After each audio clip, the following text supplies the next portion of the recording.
Ìlọrin tó jẹ́ pé nígbà tá a jí láàárọ̀ kùtùkùtù yẹn nígbà àkọ́kọ́ jí èmi ò mọ̀ tí yóò àmọ́ ọ̀pọ̀lọpọ̀ àwọn olólùfẹ́ ìlú yìí àwọn abẹnugan ìlú yìí àwọn ọmọ ìjó bàjẹ́ ìlú yìí ní tí wọ́n dún mọ́ ni pé kọ́kọ́ ṣàdúrà fún ìlú wọn ká ṣàdúrà fún àwọn adarí wọn nítorí wọn bá ti rí ìtò ó rí pé yóò tó fún ẹ yóò tó fún ọmọ rẹ yóò tó fún gbogbo olólùfẹ́ rẹ kó bá wà lè tò kó sì mọ́ dàrú òun láfi jòkó sí kínní ìfẹ́ kò gbọ́dọ̀ bàjẹ́ òun náà la fi ń kí gbogbo wa pé àmọ̀ káàbọ̀ sórí ètò ọ̀rọ̀ lù iléeṣẹ́ Sobi 101.9 FM láti ṣètò yìí òní tó di ọjọ́ 17 nínú oṣù keje tí ń sún lọ kẹ̀rẹ̀kẹ̀rẹ̀ yìí ọdún 2026 orúkọ mi ni Sherifa Káyọ̀dé Bọ́lájí SKB mo kì í káàbọ̀ sí orí ètò á sì ń kiri pé ẹ̀wọ̀n kú ọlájímọ̀ ọlọ́mọdé kó bàjẹ́ fún oníkálukú wa lágbára ọlẹ́wà ń ṣàmì àdúrà bẹ́ẹ̀ òun náà ni a fi ṣe bẹ́ẹ̀ mọ́ tẹ́pẹpẹ àwọn nǹkan tó ṣe pàtàkì síwájú yín lórí ọtí tòní èyí tó ṣe pàtàkì sí yín lórí ọ̀rọ̀ ìlú yìí lórí ọ̀rọ̀ ẹ̀kọ́ lórí pàtàkì lórí àwọn nǹkan tó ṣe pàtàkì nípa àwọn èèyàn tí ẹ ti mọ̀ nípa wọn àti bó ṣe jẹ́ pé ẹ tún ní láti mọ̀ nǹkan míì nípa wọn lẹ́yìn tí ó padà mọ́ wá jẹ́ èrè ń jẹ fún oníkálukú wa mo láyà láti sọ fún yín pé àwọn tí wọ́n jẹ́ aláṣẹ àgbà àwọn alákòóso àgbà ní ilé ẹ̀kọ́ gíga fásitì tiwa ńgbà mo ní tiwa ń bá pè tẹ́sí pé tiwa náà ni ìyẹn ilé ẹ̀kọ́ gíga fásitì Muhammad Kamaldeen University mo wá láyọ̀ láti introduce ìmọ̀ọ́mú àgbà ọ̀gá àgbà ọ̀kan lára àwọn aláṣẹ ní ilé ẹ̀kọ́ gíga fásitì yìí Al-Imam Engineer Musa M. Kamaldeen àwọn ni wọ́n jẹ́ registrar ní ilé ẹ̀kọ́ gíga fásitì yìí wọ́n sì tún jẹ́ mẹ́mbà ìgbìmọ̀ tẹ̀kótó ìgbìmọ̀ kò gbọ́dọ̀ bàjẹ́ board of trustee ní ilé ẹ̀kọ́ gíga fásitì Muhammad Kamaldeen University àti wọ́n tún wá jẹ́ board of trustee fún ìjọ ANSARU Islamic Society of Nigeria. Assalamu alaikum wa rahmatullahi wa barakatuh sa. Assalamu alaikum wa rahmatullahi wa barakatuh. Wa alaikum salam. Ṣé kampani ANSARU Islam ní tiwa àti ANSARU Islam àti ANSARU dín méjì kankan náà ni àmọ́ ANSARU Islam. Ṣé ẹ sọ fún wa pé yàtọ̀ ni? Kankan náà ni àmọ́ ANSARU Islam Society of Nigeria. Islam ẹ̀rọ rasa inú wájú láti ní orí ètò sá gẹ́gẹ́ bí mo ṣe ìfárà mi pé àwọn nǹkan kan bẹ tí ẹ gbé wá sí orí ètò láàárọ̀ ìfìjẹ́ pé ọ̀pọ̀lọpọ̀ àwọn èèyàn wọ́n mọ díẹ̀ nípa rẹ̀ ni àmọ́ wọn àmọ́ tó yányán láti wá tún wọn lẹ́sẹ̀ ẹ̀yà kí n kọ́kọ́ bẹ̀rẹ̀ báyìí wípé ìjẹ́ ẹ̀tẹ̀lẹ́ bá ní sọ ráńpẹ́ nítorí àkókò mọ̀ ọ̀rọ̀ bẹ nípò yín o ọ̀rọ̀ bẹ níwájú yín gidigidi nípa bàbá wa alájàgbà Muhammad Kamaldeen bàbá olóríire gbogbo ọba tó tó bá wà kẹwọn ọlọ́wọ́ bò jẹ́yìn wọn bàjẹ́ ọlọ́wọ́ mọ̀ jẹ́ kí ìlú yìí bàjẹ́ nítorí bẹ́ẹ̀ yẹn bá máa ń rí ẹ̀yìn ni táwọn bàbá yìí bá rí bí ìlú Ìlọrin ṣe ń dàgbàsókè lónìí àti gbogbo àwọn ọmọ àtẹnubí àtarabí tí wọ́n tọ́ inú wọn mọ̀ dòrò inú wọn á sọ pé alihamudulilayi ẹ bá wá sọ nípa bàbá jẹ́. Ìpínlẹ̀ ìyá wa ìyáàfin SKB lẹ́yìn pé mo kí sí owó iléeṣẹ́ ìyọ̀lájì Lukman Mustapha ẹ̀jẹ̀ kí the new general manager alájí wa ọ̀rẹ́ wa àpá Sobi ọlọ́run jẹ́ kí Sobi ẹ̀fẹ̀ kó bàtì. Ẹ̀rí alájí àgbà Sheikh Muhammad Kamaldeen Habibullah Musa Adaby àwọn náà ni wọ́n ti ń gbé alájí àgbà tó gbáyé náà sí mufti àkọ́kọ́ fún gbogbo ìlú Ìlọrin lápapọ̀. Bàbá tí ó gba oyè méjì papọ̀ ní Nàìjíríà níṣẹ̀lẹ̀ ayé wọn àmì ẹ̀yẹ ti Federal Republic of Nigeria wọ́n jẹ́ MFR OFR member Federal Republic of Nigeria wọ́n sì tún ní order of the Federal Republic of Nigeria tí kò wọ́pọ̀ kéèyàn gba méjì papọ̀ gẹ́gẹ́ bí ọmọ ìlú. Bàbá yìí wáyé wá ṣe rere a lè pè wọ́n ní the reformer of our time the reformer of the 20th century ẹni ọlọ́run àníyí ọlọ́run bàbá alájí àgbà bàbá tó jẹ́ pé àwọn ni wọ́n pilẹ̀ kéwúkéwú ní gbogbo ilẹ̀ àríwá àti ilẹ̀ adúláwọ̀. Bàbá tó jẹ́ pé nígbà tí wọ́n wá ṣiṣẹ́ òkèdè iṣẹ́ tán wá ṣe láyé wọ́n kéwú tán òun náà ni wọ́n mójútó kéwú. Ẹ máa wò pé bàbá yìí nǹkan tí wọ́n achieve láyé tí ì bá ṣe pé àánú ọlọ́run àti tọ́sọ́nà ọlọ́run irú bẹ́ẹ̀ kì í sábà common. Àfọ̀ oníkéwú tí ò lọ léèwé western education kankan ni wọ́n tí wọ́n dá lé kéwú wọn lẹ̀ ní 1926 ó ti pé 100 ọdún lọ́dún tá a wà yìí wọ́n dá lé kéwú wọn lẹ̀. tó ń gbà tán wá ṣe kéwú tán 1938 ni bàbá yìí lọ sí mahaj wọn lọ Mọ́kà ibẹ̀ ni wọ́n ti rí àwọn nǹkan mèremère ọ̀nà tó ń gbà kẹ́kọ̀ọ́ nílẹ̀ Mọ́kà wọ́n ti ń jòkó sórí orí àga tí wọ́n wọ yúnífọ́ọ̀mù wọ́n lo sílábọ̀sì wọ́n ní kọ̀lífọ́ọ̀mù tí wọ́n separate àwọn ọmọ kéwú ní classes torí kí bàbá ó tó dé láti Mọ́kà yìí àwọn ọmọ òjòkó síwájú àfáà kan náà ni ó máa kọ́ gbogbo wọn in separate class nígbà tí bàbá dé 1938 bàbá standardize Islamic and Arabic education nígbà tó wá di 1942 èmi máa sọ pé bàbá ti parí ní tẹ́wá yanjú nípa kéwú bàbá wa dá ẹgbẹ́ Islam lẹ̀ wọ́n ní pé àwọn ní the platform láti spread Islam kárí ayé náà wá dá ẹgbẹ́ on the 28th of May 1942 wọ́n dá ẹgbẹ́ ANSARU Islam tí wọ́n dá kalẹ̀ through this platform òun náà bàbá tí wọ́n bẹ̀rẹ̀ ilé ẹ̀kọ́ ti ìgbàlódé Western education tó jẹ́ pé bí wọ́n ṣe ń kéwú ni wọ́n ń kéwú ẹni tó bá lọ léèwé náà nígbà náà wọ́n bẹ̀rẹ̀ ilé yìí ní 1947 on the 1st of January 1947 lákọ́kọ́ àwọn ọmọ ilé ẹ̀kọ́ náà láwọn jókòó sí kíláàsì láti kẹ́kọ̀ọ́ nínú àwọn tó ń bẹ léèwé ńjọ náà ni bàbá wa Alhaji Zakari Yausa former minister of education state for education bàbá wa honorable justice Abdulmutali Bambali tí wọ́n jẹ́ former grand cadi Kwara State Sharia Court of Appeal and a host of others àwọn ni wọ́n kọ́kọ́ pilẹ̀ primary school yìí wọ́n wá ń sọ fún aláǹfààní àti wọn pé àwọn ń kọ́ gbogbo kéwú tí wọ́n ń kọ́ nílé kéwú wọ́n sì ń kọ́ àwọn ní ìwé náà a jẹ́ pé bàbá ló pioneer kéwú nígbà tí wọ́n standardize kéwú tí wọ́n gbé kéwú wà ní western education lẹ́yìn tó jẹ́ pé kò yẹ kí wọ́n náà gbó sójú. bẹ́ẹ̀ ni èyí tí bàbá tiẹ̀ ń pọ́n preach náà tó fi lọ bọ́lọ̀ pé ìmọ̀ àmọ́ wà ní lábàtà bá ti gáyé títí tá fi lọ bọ́lọ̀ ẹnìkan ò sì bẹ́ẹ̀ tó kọjá ìmọ̀ wíwá so eléyìí ANSARU Islam wà ní platform tó jẹ́ pé wọ́n rí wípé tí bàbá wò tí wọ́n máa ń sọ lójú ayé wọn ni pé tá a bá ka ìwé western education ẹ̀yìn láàmà wà àwa mùsùlùmí ẹ̀yìn láàmà wà nǹkan tó pọ̀ ló ṣẹlẹ̀ torí àsìkò nígbà tí wọ́n bẹ̀rẹ̀ eléyìí wọ́n lẹ̀ wọ́n ló kó gbogbo nǹkan ni wọ́n ṣe tí a mọ̀ pé nǹkan tí àwọn èèyàn rí tẹ́lẹ̀tẹ́lẹ̀ ó strange sí wọn change ní 1938 tí bàbá bẹ̀rẹ̀ standard way of learning Arabic and Islamic studies yìí ó di pé àwọn àfa àjọ náà nítorí wọn ní pé àyèsè kí ló dé àfa àti kọ́mọkéwú òun yóò dúró tí wọ́n ti ń lo chalkboard àwọn ọmọ ń jòkó lórí bench wọ́n rí as a sign of disrespect ibi àfa àti ọkọ̀ ọmọ ń kéwú òun ó dúró àwọn ọmọdé wa kọ́ ń kéwú wọ́n ó jòkó kéwú àsìkò ní ìkàmọ́ kò lè ẹnu wọn jọ náà àmọ́ tóun ti bí wọ́n ṣe wí gbogbo ohun tí wọ́n wí bàbá ò torí ẹ̀ bínú tí bàbá ń wí ni pé bó ṣe bí wọn mọ ni Ọlọ́run bá wa tọ́ wọn sọ́nà tí bàbá fi lọ àwọn àfa àjọ náà wọ́n sọ pé ẹ̀rọ Ọlọ́run náà ní ń bà wọn ni wọ́n fi sọ pé ká má ṣe gbogbo nǹkan tí wọ́n ní a má ṣe so ANSARU Islam tó ń wá dé ní 19 torí kò sí ilé kéwú kan oore tọ́lọ́run ṣe dára bàbá yìí pọ̀ lọ́dọ̀ ANSARU Islam ilẹ̀ nígbà tó di 1955 kò tí ì sí CAC nígbà náà but there is a Ministry of Trade and Commerce bàbá lọ register ANSARU Islam tó jẹ́ pé kò sí àríyànjiyàn ń bẹ̀ pé n táwọn wí ẹnìkan ò ṣe é síwájú bàbá ọ̀làjú wọn kò bá ti gbà wọn mu ọ̀làjú wọn ọ̀làjú tó bá ìgbà táwọn ń bẹ̀ yìí Ọlọ́run ṣàánú nígbà tó yẹ pé Ọlọ́run ti fi ọjọ́ wájú wọn èèyàn tó ní foresight ẹni tó ní foresight ni Ọlọ́run bless wọn pẹ̀lú bóòdù nazor foresight tí wọ́n fi ń wò pé eléyìí so ANSARU Islam yìí ni platform tí wọ́n fi wá wò pé n tá ANSARU Islam yìí gbé lọ́wọ́ ni pé dawa and propagation of Islam then eradication of illiteracy wọ́n pé èèyàn gbọ́dọ̀ kẹ́kọ̀ọ́ èèyàn gbọ́dọ̀ mọ òye ẹ̀kọ́ ayé ni látara ANSARU Islam tí bàbá wa dálẹ̀ tí wọ́n dálẹ̀ tẹ́nìkan bá wọn dálẹ̀ tí wọ́n lo ṣe mọ̀ pé wọ́n ti nílé kéwú tó ti gbogbo àwọn bàbá pọ̀ káàkiri bàbá Musa afanla bàbá wa Sheikh Abdulrahman nílé ìlà bàbá alùbáríkà gbogbo wọn ti graduate nílé kéwú wọn tó ti dàfà nínú àwọn nǹkan tí bàbá kọ́kọ́ ṣe tó yàtọ̀ tẹ́nìkan ò ṣe é rí ni pé bàbá làáfà tó kó ẹgbẹ́ Islam tó kójọ tó múlé kéwú tó kójọ tó tún wá kó iléèwé tó kójọ lẹ́yìn bá nílé kéwú kò ní iléèwé tó bá níléèwé tó nílé kéwú kò ní lẹ́gbẹ́ àti kan gbẹdẹ alẹ́ ni Ọlọ́run sáàsó ṣe jẹ́ pé bàbá yìí yàtọ̀ láàrin àwọn akẹgbẹ́ rẹ̀ tí ó fi dé pé bàbá alágége sọ pé ṣé kàmáà dé àwọn tí wọ́n bá ń lẹ̀ wọ́n pè wọ́n níjà àwọn tí ń bọ̀ wọ́n kó wọn lágara ibi kí làwọn wá ń ṣe bà àwọn tó sì ń bọ̀ wọ́n ti pè wọ́n níjà pé gbọ́dọ̀ ṣẹlẹ̀ gẹ́gẹ́ bí ọ̀rọ̀ iṣẹ́ ń bẹ ńlẹ̀ láti ṣe so true platform ANSARU Islam yìí ni wọ́n ti bẹ̀rẹ̀ sí bẹ̀rẹ̀ primary school tí mo náà bẹ̀rẹ̀ 1947 tó fi wá jẹ́ pé ANSARU Islam ní iléèwé primary tó lé nígba across Nigeria and West Africa other West African countries ìpele ANSARU Islam primary school ANSARU Islam primary school ANSARU Islam primary school ó lé nígbà secondary school wọn òun náà lé ní 100 tí wọ́n dálẹ̀ káàkiri to crown it all ìpè bàbá tó ní wọ́n ní nursery school tó gbilẹ̀ ní 1980 Muhammad Kamaluddin nursery and primary school 1980 wọ́n pilẹ̀ nígbà tó yá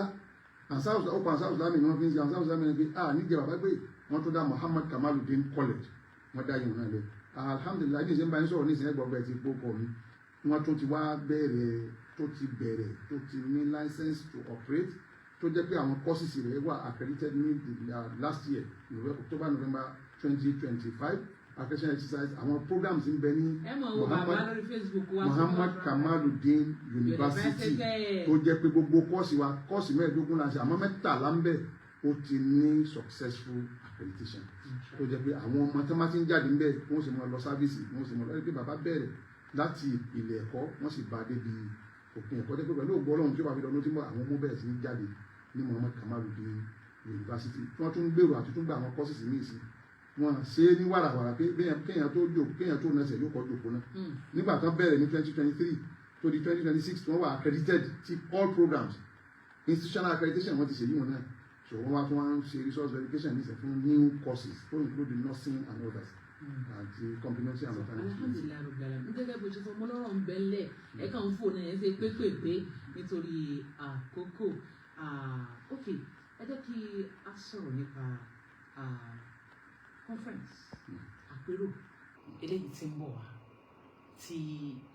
gbogbo àwọn tí wọ́n jẹ́ àgbààgbà wọn ní mọ̀ tí wọ́n foríkorí fòkúnlókun afẹ́mọ́ kí ni wọ́n fẹ́ jókòó ṣe gan kí lápérò náà dalé lórí kí lè fẹ́ káwọn èèyàn mọ̀ pa ẹ̀. àpérò tí ANSARU Islamic ṣe ilé ní ẹlẹ́ẹ̀kẹkànlé ní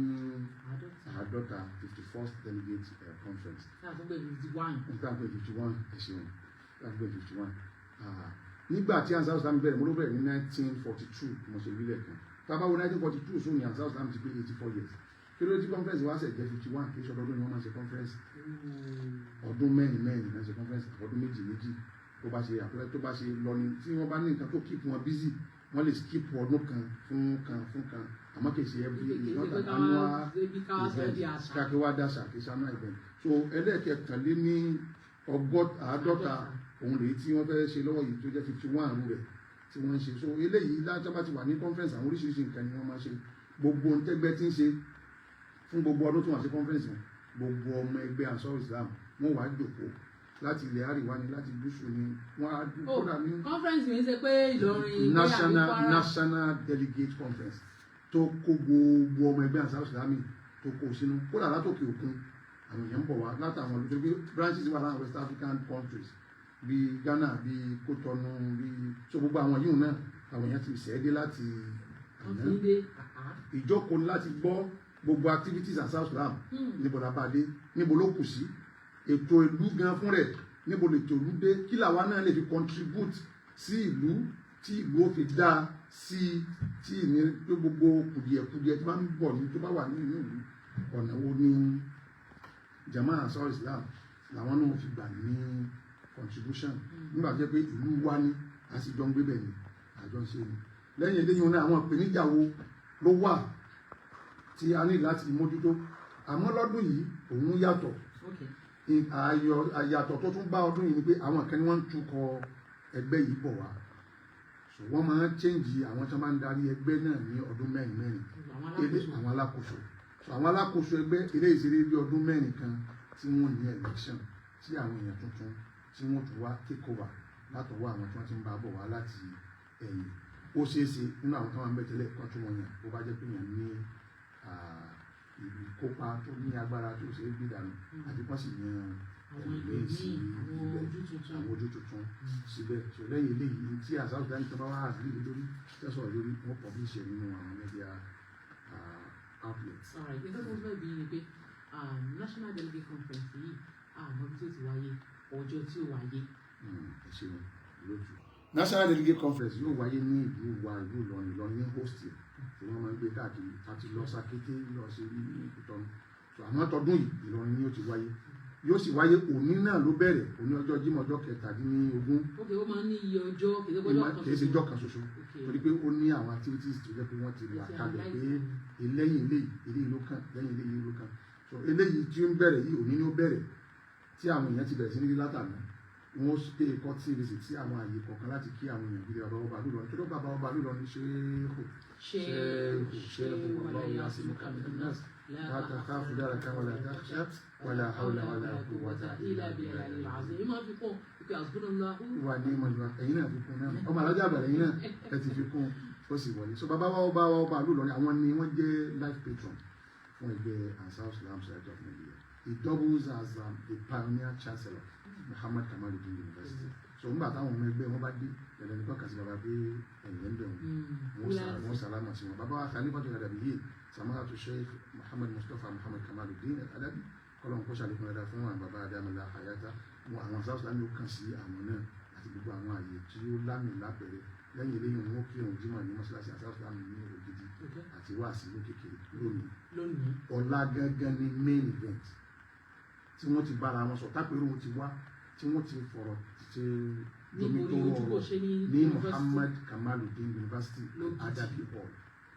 Adaby Hall wọn Kamaluddin University ní ó ti wáyé lọ́la gbogbo jama ANSARU Islam ní ó sì wà níbẹ̀ látàgò mẹ́sàn-án mẹ́sàn-án bẹ́ẹ̀ ni wọ́n mi gbé ọ̀rọ̀ tó serious lẹ́fẹ̀ẹ́ mo ní wọ́n ṣe àwọn change àwọn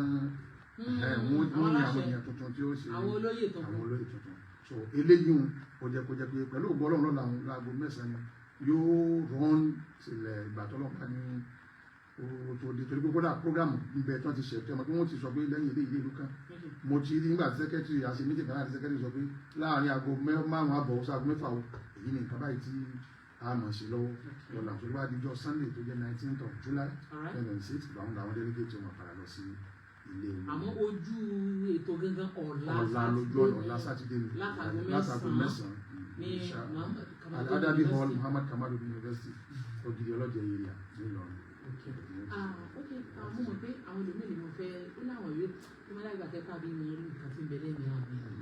àwọn ọ̀dọ́ wa tó ráyé pé lára àwọn nǹkan tẹ́ gbé dání jùlọ náà láti tó gùn àwọn tí wọ́n jẹ́ ọmọ wa in as much as bí àṣeláwùjọ dà létí dáadáa àtàwọn nǹkan mi táwọn rí tí ò tẹ́ni lọ́rùn àlebé lára àwọn ojúṣe yín ẹgbẹ́ sọ pé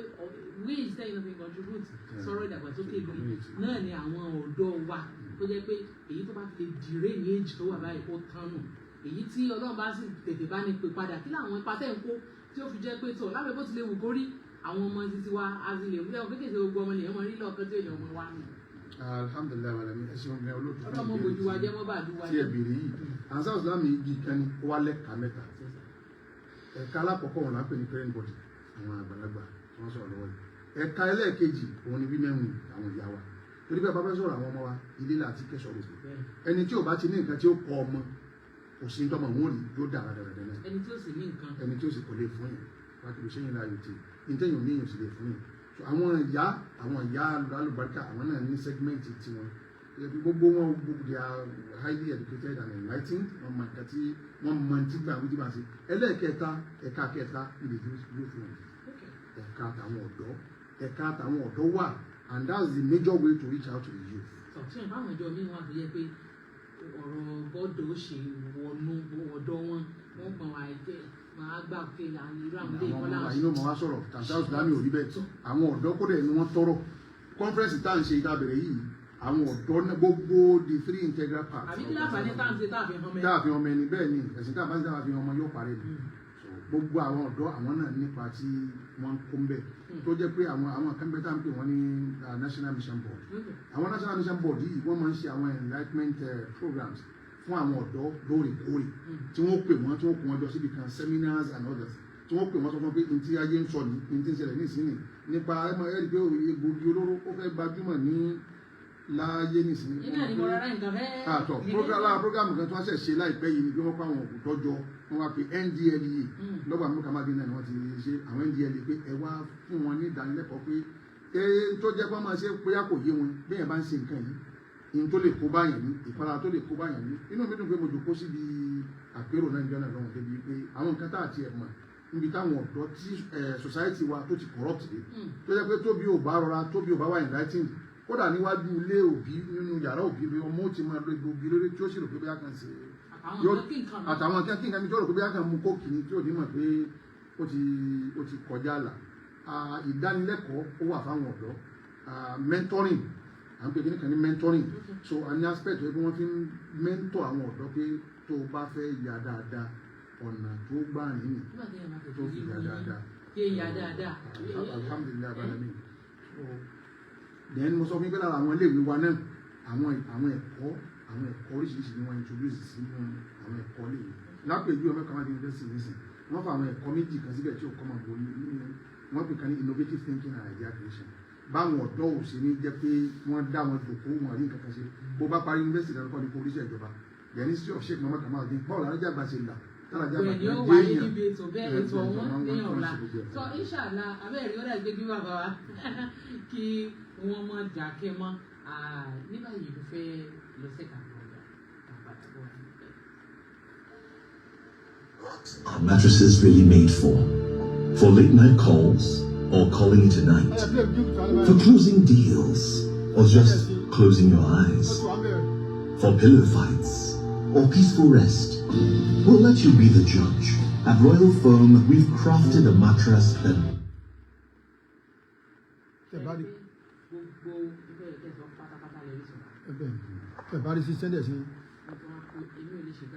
Should I cut it? Okay, now. Daddy, you got that.